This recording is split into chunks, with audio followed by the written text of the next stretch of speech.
Welcome to Tanvi cooking.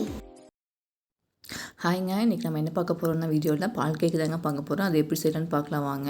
Ball powder 1 cup எடுத்துக்கலாங்க. மைதா 1½ cup,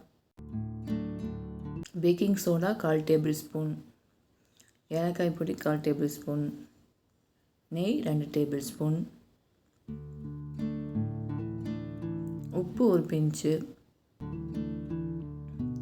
காய வச்சு ஆறின பாலுங்க. நம்ம வந்து தண்ணி ஊற்றி பிசையக்கூடாது மாவை. கொஞ்சம் கொஞ்சமாக ஊற்றி மாவு பிணைஞ்சிக்கலாங்க. நல்லா பிணைஞ்சிக்கலாங்க. நல்லா சாஃப்டாக பிணைஞ்சிட்டு நம்ம சப்பாத்திக்கு எப்படி சாஃப்டாக பிணைவோம் அதே மாதிரி சாஃப்டாக பிணைஞ்சிட்டு ஒரு 10 நிமிஷம் மூடி வச்சுக்கலாங்க. 10 நிமிஷம் முடிஞ்சதுக்கப்புறம் நம்ம சப்பாத்தி எப்படி தேய்ப்போம் அதே மாதிரி தேய்ச்சி நம்ம கத்தி எடுத்து கோடு கூடா 2 பக்கம் வந்து நம்ம எடுத்துக்கலாம். லைனாக அறுத்துக்குங்க. நமக்கு கொனையாக போயிடுச்சு. எந்தளவுக்கு திக்னஸ் வேணுமோ அது மாதிரி பண்ணிக்கலாங்க. லேசாக வேணால் லேசாக போட்டுக்கலாம்.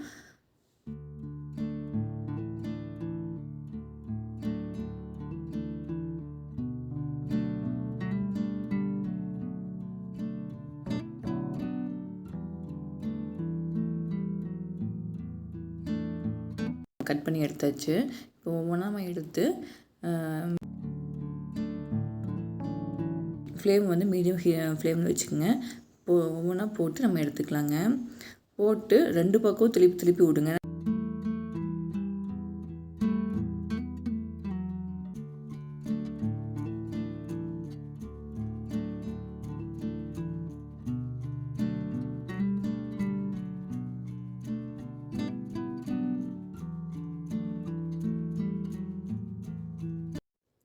நம்ம எடுத்துக்கலாங்க. 2 பக்கம் நல்லா வெந்துருச்சு. அதே மாதிரி அடுத்த பேட்சையும் நம்ம போட்டு எடுத்துக்கலாங்க. இப்போ இதே மாதிரி எல்லாமே நம்ம போட்டு எடுத்துக்கலாங்க. போட்டு எடுத்துட்டு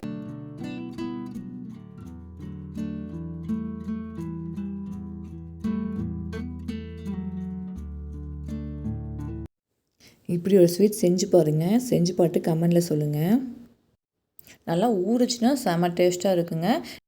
இது ஒரு பக்கம் ஆறிட்டு இருக்கட்டுங்க. நம்ம வந்து அதுக்குள்ளே சுகர் சிரப்பு வந்து நம்ம ரெடி பண்ணிக்கலாம். தண்ணி 1½ கப்பு, அதே அளவுக்கு சர்க்கரையும் 1½ கப்பு எடுத்துக்கலாம். எடுத்துகிட்டு ஒரு 10 நிமிஷம் கொதிச்சா போதுங்க. ரொம்ப கொதிக்க வேண்டாம். தண்ணியாட்டு இருந்தாலே போதுங்க சுகருக்கு. நம்ம குலோப்ஜாமுக்கு எந்த அளவுக்கு நம்ம பாகு காய்ச்சிக்கணும் அதே மாதிரி தாங்க. எடுத்துகிட்டு இப்போ நம்ம வந்து கூட ஏலக்காய் பொடியும் குங்குமப்பூ இருந்தால் சேர்த்துக்குங்க, இல்லைன்னா விட்டுருங்க, ஆப்ஷனல் தான். தண்ணி 10 நிமிஷம் கொதிச்சாலே போதுங்க. 10 நிமிஷம் கொதிச்சதுக்கப்புறம் நம்ம ஆறுனதுக்கப்புறம் சுட அந்த சிரப்பை உள்ளே ஊற்றிக்கலாங்க. நல்லா ஊறட்டுங்க. ஒரு 2 to 3 மணி நேரம் நல்லா ஊறட்டுங்க. அதை எந்த தொந்தரவு பண்ண வேண்டாம்.